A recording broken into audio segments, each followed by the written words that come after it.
dans le PIM Sea Serious. Donc on a fait, c'est un jeu sérieux.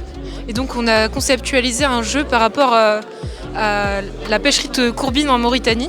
Donc on avait des résumés d'entretien qui avaient été faits par des chercheurs en biologie, en économie.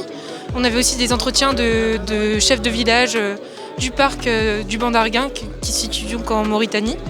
Et donc on a conceptualisé ce jeu en fonction de tous ces entretiens.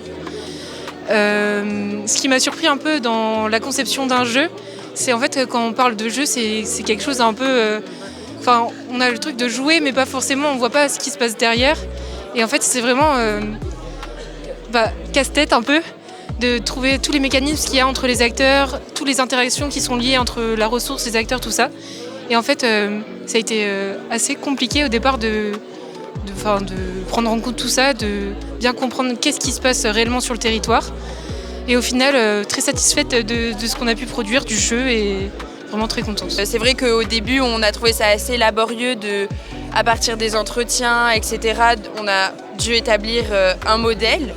Et ensuite, on a pu déterminer qu'est-ce qu'on voulait mettre dans notre jeu, quel acteur on voulait représenter, etc. Et c'est vrai que moi aussi, je suis assez contente parce que je trouve que ça ne représente pas la réalité, bien sûr, mais ça permet de mettre en lumière une réalité et voilà, de montrer que la cogestion, elle est quand même difficile dans une thématique précise.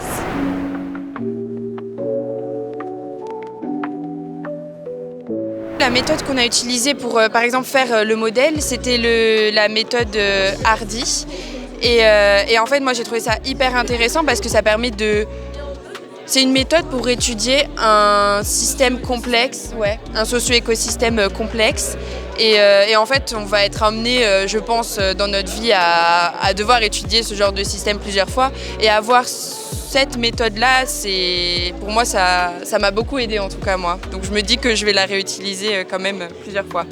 Et aussi dans la réalisation d'un jeu, on s'est vraiment rendu compte que le savoir-faire, c'était bien, mais le savoir-être, c'est primordial dans une équipe parce que ça permet d'avoir la communication, de pouvoir écouter les idées de chacun.